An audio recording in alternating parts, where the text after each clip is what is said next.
안녕하세요. 농업을 살아가는 아나운서 농정 매거진 김아연입니다. 최근 중국 장쑤성에서 일어난 일입니다. SNS 조회수를 노린 30대 여성이 한 대파밭 옆에서 수확을 포기한 농장인이 마음껏 가져가도 된다며 허위 정보를 올렸고, 다음날 대파밭에는 소문을 듣고 몰려온 인근 주민 수백 명으로 인산인해를 이뤘다고 합니다. 해당 농가의 피해 금액은 약 2만 위안, 한화로 433만 원 정도라고 하는데요.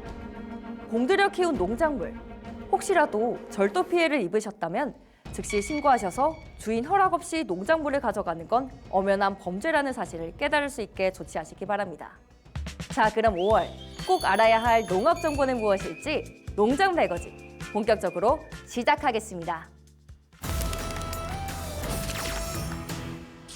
정부가 중동 지역 전쟁 장기화로 국제에너지와 원자재 가격이 급등하면서 농업 분야 피해를 최소화하고 민생 안정을 위해 총 3,775억 원 규모의 추가 경정 예산을 편성했습니다. 이번 추가 경정 예산 편성은 농가의 생산비 부담을 낮추고 농식품 물가 안정을 동시에 잡는 데 초점이 맞춰져 있습니다. 가장 먼저 눈에 띄는 부분은 농기계 면세유 보조금 확대입니다. 정부는 트랙터와 콤바인 등 주요 농기계 3종에 사용되는 면세 경류에 대해 유가 상승분을 반영한 유가연동 보조금을 한시적으로 지원하기로 했습니다. 이를 위해 약 529억 원이 추가 투입됩니다. 그동안 시설 원예 농가 중심으로 지원되던 유류비 보조가 이제 농기계까지 확대되면서 논밭을 직접 경작하는 농업인들의 체감 부담이 크게 줄어들 것으로 기대됩니다. 또한 시설하우스 농가를 위한 난방용 유류 지원도 강화됩니다. 등유와 중유 등 난방용 연료에 대해 유가와 연동한 보조금이 지급되며 약 94억 원이 추가 편성됐습니다. 비료 가격 부담을 낮추기 위한 지원도 확대됩니다. 최근 국제 공급망 불안으로 요소 가격이 상승하면서 비료값이 크게 오른 상황인데요. 정부는 무기질 비료 가격 상승분의 일부를 보조하고 수급 안정을 지원하기 위해 115억 원을 추가 투입하기로 했습니다. 여기에 비료 원료 확보를 위한 금융 지원도 강화됩니다. 원료금의 자금에 대한 2차 보전 형태로 3천억 규모의 융자 확대가 이루어지며 이를 위한 예산도 22억 원이 편성됐습니다. 사료 가격 안정 대책을 위한 추경 예산도 있습니다. 국제 곡물가 상승으로 어려움을 겪는 축산 농가를 위해 사료 구매 자금 지원이 확대되고 관련 예산으로 650억 원이 추가 투입됩니다. 또 사료 원료 확보를 위한 별도 지원에도 500억 원이 추가 편성됐습니다. 이번 추가 경정 예산에는 농식품 소비 촉진과 물가 안정 대책을 위한 것도 포함되어 있습니다. 소비자 장바구니 부담을 덜기 위해 농축산물 할인 지원에 500억 원이 추가 투입되고 수출 기업을 위한 물류비 부담 완화와 대체 시장 개척을 위한 지원에도 72억 원이 반영됐습니다. 이 밖에도 농지 이용 효율화를 높이기 위한 농지조사 지원에 588억 원, 지역 소멸 위기 대응을 위한 농어촌 기본소득 시범 사업 확대에도 706억 원이 편성됐습니다. 정부는 이번 추경이 단순한 재정 지원을 넘어 농업 구조를 안정시키고 위기 대응력을 높이는 계기가 될 것으로 보고 있습니다. 생산비 부담과 물가 상승이라는 이중고를 농민들이 잘 넘길 수 있도록 이번 추가 경정 예산이 큰 힘이 되면 좋겠네요. 인구 소멸 위기에 놓인 농어촌 지역의 주민에게 기본소득을 지급해 주민 삶의 질을 향상시키고 지역 균형 발전을 도모하기 위한 농어촌 기본소득 시범 사업이 확대 시행됩니다. 농림축산식품부는 지난 4월 20일부터 5월 7일까지 농어촌 기본소득 시범 사업에 참여할 군 지자체의 신청을 받아 추가 선정하기로 했습니다. 지방분권 균형발전법에 따라 인구 감소 지역으로 지정된 군은 총 69개로 10개 군이 시범 사업을 추진 중입니다. 그런데 이번에 나머지 59개 군에서 5곳을 예산 범위 내에서 추가로 선정하는 것입니다. 추가 선정된 군은 주민등록상 실제 거주 중인 주민에게 2026년 7월부터 개인당 월 15만 원의 농어촌 기본소득을 지역사랑 상품권으로 지급합니다. 농어촌 기본소득은 단순한 현금 지원 정책이 아니라 농어촌 지역 내 소비를 통해 농어촌 경제를 선순환시켜 지역 균형 발전과 소멸 위기를 막는 구조를 만드는 것이 목적입니다. 실제로 10개 군의 기존 시범 지역에서는 기본소득 지급 이후 지역 상권 이용이 늘고 주민들의 삶의 만족도가 높아지는 등 긍정적인 변화가 나타나는 것으로 알려졌습니다. 농식품부 송미령 장관은 농어촌 기본소득 시범 사업은 시행 초기에도 인구 유입, 지역 상권 회복 등의 실질적인 효과가 나타나고 있는 만큼 추가 대상 지역에도 성과가 확대될 수 있도록 하겠다며 기본소득이 정책 목적에 맞게 지역사회에 안착할 수 있도록 현장의 목소리에 귀 기울이고 지역의 부족한 서비스 확대도 적극 추진해 나가겠다고 말했습니다. 정부는 이번 시범 사업을 통해 지역별 특성에 맞는 다양한 기본소득 모델을 검증하고 향후 전국 확대 여부를 결정할 계획입니다. 농어촌 기본소득 시범 사업. 사라지는 농어촌에 많은 사람들이 모이는 마중물이 되면 좋겠습니다. 한국농축산연합회와 한국종합농업단체협의회, 친환경농업협회, 쌀전업농연합 등 주요 농업인 단체들도 중동전쟁으로 에너지 가격 상승, 비료 수급 위기 등 농가의 생산비 부담 증가에 적극적으로 대처하기 위해 봄농업계 공동 결의대회를 열었습니다. 지난 4월 서울 양재 AT센터에서 농업인 단체들은 농가 경련비 절감과 지속 가능한 농업 실현을 위한 실천 의지를 공식 선언했는데요. 이번 결의대회, 농업계가 단순한 지원 요구를 넘어 스스로 위기를 극복하기 위한 자구책 마련에 나섰다는 점에서 그 의미가 큽니다. 이날 행사에 참여한 주요 농업단체들의 공동 결의문을 보면 농경지 적정 양분 관리, 가축 분뇨 퇴액비 활용을 통한 경축순환 농업 실천, 에너지 사용 절감과 효율성 제고 등 3가지 핵심 과제가 담겨 있습니다. 특히 농업계는 가축 분뇨를 자원으로 활용해 비료 사용을 줄이는 경축순환 농업을 확대하고 에너지 절감 실천을 통해 생산비를 낮추겠다는 계획입니다. 더불어 정부와 국회에도 농업인의 노력에 발맞춰 제도적 지원을 강화해 줄 것을 촉구했습니다. 전문가들은 이번 결의대회가 단순한 선언을 넘어 농업 구조를 친환경, 저비용 중심으로 전환하는 계기가 될 것으로 보고 있습니다. 농업계가 위기 속에서도 지속 가능한 미래를 선택하며 스스로 변화를 선언한 만큼 향후 정책 지원과 좋은 변화를 만들 현장 실천 소식도 농전 매거진에서 전해드릴 수 있으면 좋겠네요. 중동발 전쟁뿐 아니라 갈수록 기후변화가 심각해지면서 에너지 절감은 농가가 풀어야 할 가장 큰 숙제가 됐습니다. 특히 에너지 가격 상승으로 가장 큰 타격을 받는 분들, 시설원예 농가일 텐데요. 이에 농식품부는 시설원예 농가를 대상으로 난방비는 줄이고 생산성을 높일 다양한 에너지 절감 기술과 실천 방안을 안내하고 있습니다. 시설원예는 온실 내부 온도를 일정하게 유지해야 하는 특성상 난방비 비중이 매우 높은데요. 특히 겨울철 저온기에는 생육이 위축되고 비상풍과 증가로 적절한 보온과 난방이 필수적입니다. 그래서 시설원예 농가는 가장 먼저 보온력을 높일 수 있는 시설 도입이 필요한데요. 대표적으로 낙엽 보온 커튼을 설치하면 기존 부직포 대비 최대 46%, 또 에어로겔 소재를 활용한 고성능 보온 커튼은 기존 낙엽 보온 커튼 대비 40% 연료 절감 효과를 기대할 수 있다고 합니다. 시설원예 농가, 난방 방식 개선도 중요합니다. 장골의 생장부만 국소 난방하면 공간 전체 난방 대비 20에서 30%의 연료 절감이 가능합니다. 이와 함께 버려지는 열을 다시 활용하는 기술도 주목받고 있는데요. 열 회수 장치를 설치하면 환기 과정에서 빠져나가는 폐열을 재활용해 평균 16%까지 연료 절감 효과를 기대할 수 있습니다. 또 고효율 히트펌프를 활용할 경우 지열 기준, 기존 경유 난방 대비 최대 78% 이상의 난방비 절감 효과가 있다고 하네요. 온실에너지 실시간 모니터링 시스템도 난방비 10% 절감 효과가 있다니 도입해보시면 좋겠습니다. 더불어 시설 관리에 있어서도 보온재와 피복재의 파손 여부를 점검하고 틈새를 최소화하는 것만으로도 열 손실을 크게 줄이고 난방기 내부의 그을음과 분진 제거도 연소 효율을 4%, 열 이용 효율을 18% 향상시켜 에너지 사용을 줄일 수 있다고 합니다. 난방비는 줄이고 생산성은 높이고 에너지 절감 실천이 지속 가능한 시설원인 농가의 핵심 경쟁력이 된다는 점 잊지 마세요. 농약, 아무거나 사용해도 괜찮을까요? 작물 보호를 위해 사용하는 농약이지만 잘못 사용할 경우 오히려 작물 피해는 물론 안전에도 큰 문제가 생길 수 있는데요. 특히 등록되지 않은 농약을 사용하거나 사용 기준을 지키지 않을 경우 잔류 농약 문제로 이어져 힘들게 수확한 농작물을 출고도 못하고 폐기해야 할 수도 있습니다.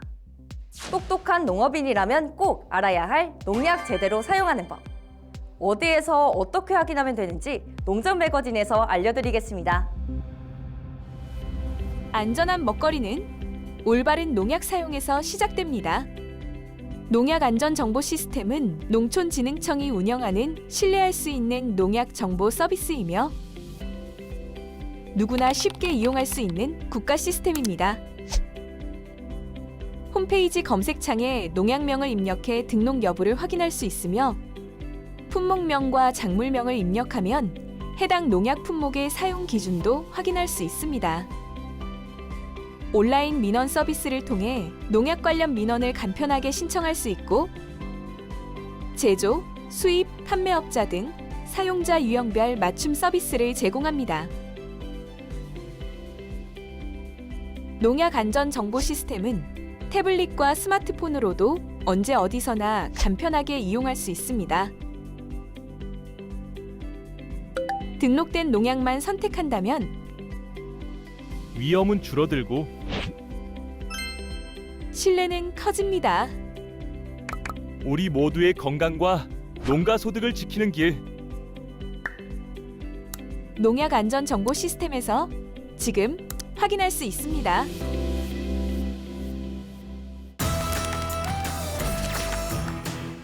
(5월부터) 농작업을 할 때 각별히 주의해야 할 위험한 해충이 있습니다. 바로 진드기인데요. 질병관리청의 발표에 따르면 올해에는 벌써 지난 4월 울주군에서 텃밭에서 농작업을 하다 진드기에 물려 입원한 환자가 발생했다고 합니다. 진드기에게 물려 감염되어 중증으로 진행되면 혈소판과 백혈구가 감소하고 다발성 장기 부전으로 이어져 사망에 이를 수 있는데요. 국내에서는 2013년 이후 2025년까지 총 2,345명의 환자가 발생했고 이 중 422명이 사망해 누적 치명률이 무려 18%에 이른다고 합니다. 생명을 위협하는 진드기에 감염되지 않기 위한 주의사항, 농정 매거진에서 알려드리겠습니다. 안녕하세요. 리포터 주우리입니다. 여러분, 혹시 그거 아시나요? 농업인들에게 주로 발생하는 감염병이 있다고 하는데요. 바로 진드기 매개 감염병입니다. 진드기 매개 감염병이란 진드기에게 물려 발생하는 감염병인데요. 여기서 정확한 정보를 확인하기 위해 질병관리청의 이야기를 들어보겠습니다. 진드기 매개 감염병은 세균이나 바이러스를 가지고 있는 일부 진드기에 물려 감염되며 주요 진드기 매개 감염병으로는 쯔쯔가무시증, SFTS라고 불리는 중증 열성 혈소판 감소 증후군이 있습니다. 진드기 매개 감염병에 걸리면 고열, 오심, 구토, 설사 등 소화기 증상이 나타나는데요.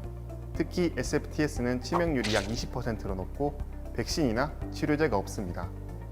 따라서 야외 활동 후 2주 이내 증상이 나타나면 빨리 의료기관에 방문하여 의료진에게 농작업이나 야외 활동한 것을 알려주시고 진료를 받으시는 것이 중요합니다. 네, 진드기 매개 감염병, 정말 조심해야 할 감염병이라는 걸 다시 한번 느꼈습니다. 여러분 꼭 기억해 두세요.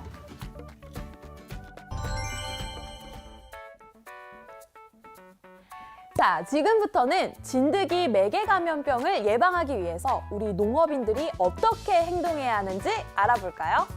진드기 매개 감염병의 가장 확실한 예방법은 진드기에 물리지 않는 것입니다. 일단 농작업 시 피부 노출을 최소화하기 위해 안전한 복장을 갖춰주는 게 가장 중요합니다. 그러기 위해 모자, 목수건, 긴팔, 토시, 장갑, 긴 바지, 양말, 장화까지 꼭 착용해 주세요. 이때 소매는 토시로 단단히 여미고 바지는 양말 안으로 집어넣는 것이 좋습니다. 그리고 농작업 전에는 진드기 기피제를 충분히 뿌리는 것도 중요한데요. 제품의 효과와 지속 시간을 확인해서 간격에 맞춰 뿌려주세요. 농작업 도중 휴식을 취할 때는 잔디에 그냥 앉기보다는 농작업용 방석이나 돗자리를 사용하는 게 좋습니다. 농작업 후에는 다른 세탁물과 분리해 작업복만 단독 세탁하고 전신 샤워나 목욕을 해야 합니다. 목욕 시 진드기에 물린 상처나 검은 딱지가 있는지도 꼼꼼히 살펴봐야겠죠? 여기서 잠깐! 혹시 피부를 물고 있는 진드기를 발견했을 땐 어떻게 해야 할까요? 손톱으로 눌러 터트리면 될까요? 절대 안 됩니다. 진드기의 혈액이 피부에 닿으면 감염될 수도 있어서 진짜 조심해야 돼요. 그리고 진드기의 주둥이는 톱니나 낚싯바늘의 모양이어서 웬만해서는 제거하기가 어렵다고 해요. 따라서 가까운 의료기관에 방문해 제거하는 것이 가장 확실하고 안전한 방법입니다. 진드기 매개 감염병은 농작업 활동에서 50% 이상 발생하는 만큼 농업인의 특성상 감염병에 노출되기 쉬운 질병입니다. 최선의 예방은 진드기에 물리지 않는 것입니다. 예방수칙 및 주의사항을 잘 지킨다면 감염병을 예방하고 관리할 수 있습니다. 특히 야외에서 농작업 활동 전과 활동 중, 또 활동 후까지 예방수칙을 꼭 준수해 주시기 바랍니다. 지금까지 진드기 매개 감염병에 대해 알아봤는데요. 진드기로 인해 발생하는 감염병 예방 수칙을 꼭 지켜서 안전한 영농철, 건강한 수확철을 보내시길 바랍니다. 여러분, 안녕!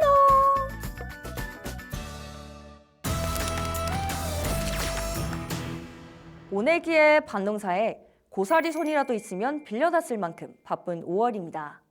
하지만 아무리 바빠도 경운기나 트랙터를 타기 전에 이것을 챙기지 않으면 큰 사고가 생길 수 있다고 하는데요. 과연 무엇인지 함께 보시죠.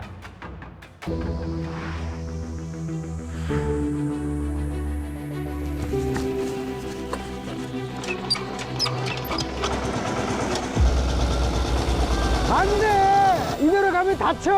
뭐가 생깁니까 지금? 지금 이대로 운행하시면 안 됩니다. 안 된다고요. 대체 왜요? 도로 주행 하실 때는 안전모 착용이 필수입니다. 그리고 농기계 안전 반사 장치도 안 붙였잖아요. 이대로 가다가는 정말 큰 사고 날 수 있어요. 아 맞네요.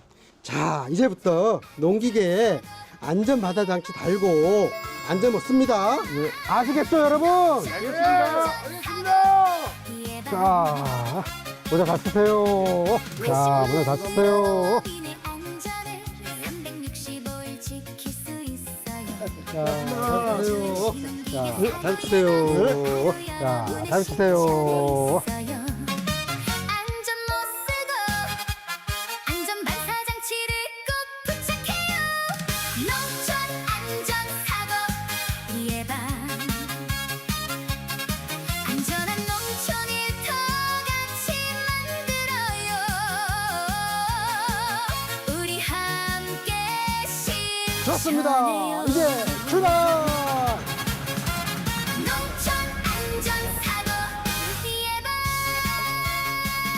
농업인 여러분, 농기의 도로 주행 시에는 반드시 안전모를 착용하시고 다른 차와의 충돌 사고를 예방하기 위해 농기계에 안전 반사 장치도 꼭 부착하세요. 농촌진흥청은 안전 반사 장치 부착 실천을 지원하겠습니다. 안전한 농촌 일터 만들기! 우리 함께 실천해요!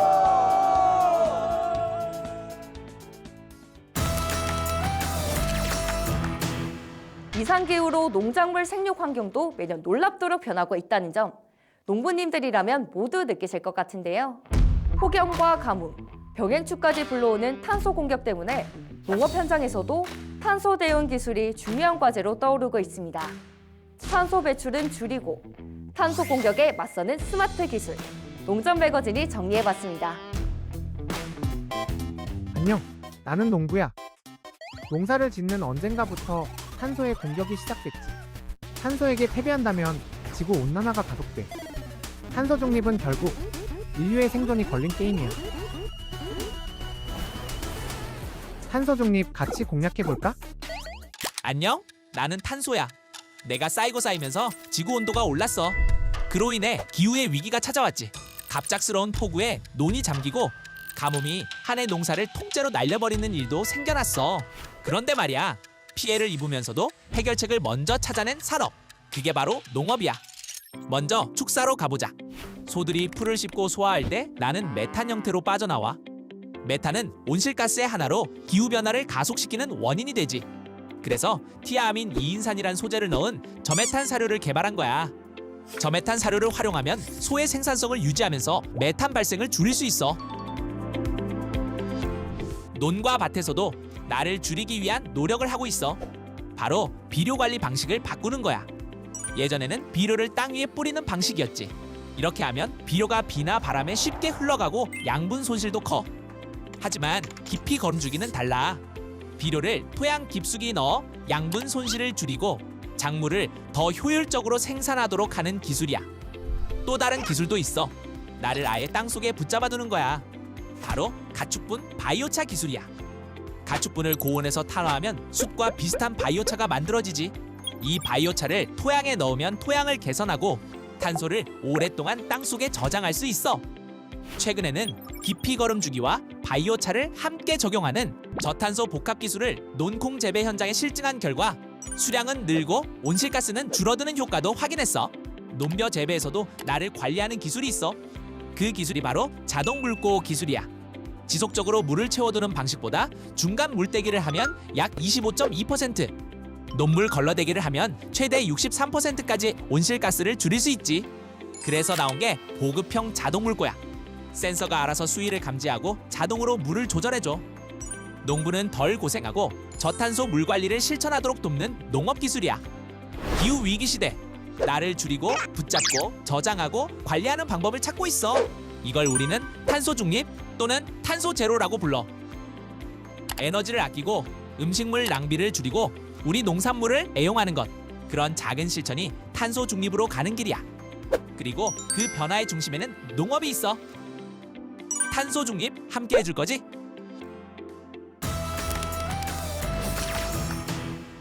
농가에서는 1년 중 가장 바쁜 달인 5월. 5월은 가정의 달이기도 합니다. 바쁜 일 끝내시면 하루 이틀 정도는 가족들과 함께 몸도 마음도 치유해준다는 치유농장으로의 여행을 계획해보시는 건 어떨까요? 농촌의 자연환경과 농업활동을 결합한 치유농장. 농업이 가진 또 다른 가능성을 벤치마킹할 수 있는 기회까지. 치유농장으로 미리 떠나볼까요?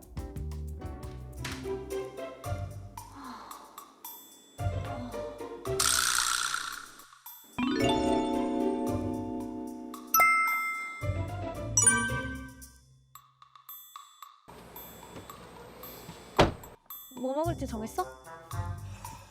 뭐 먹을지 정했냐고. 뭐 하는데 빨리 찾으라고.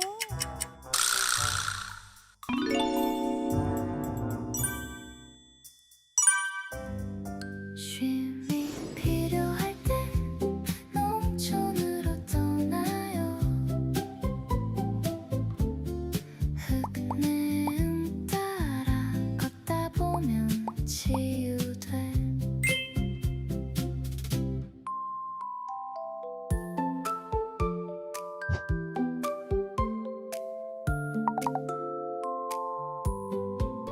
맛이 있는 이곳 농촌으로 와봐요.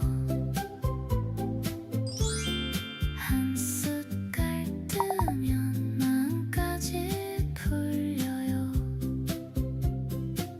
자연이 건네는 말 괜찮아. 오늘은 쉬어가도 돼.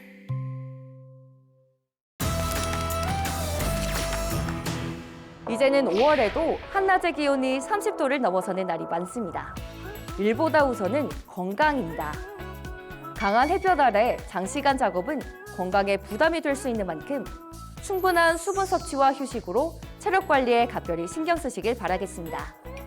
농점 매거진 시청해주셔서 감사합니다.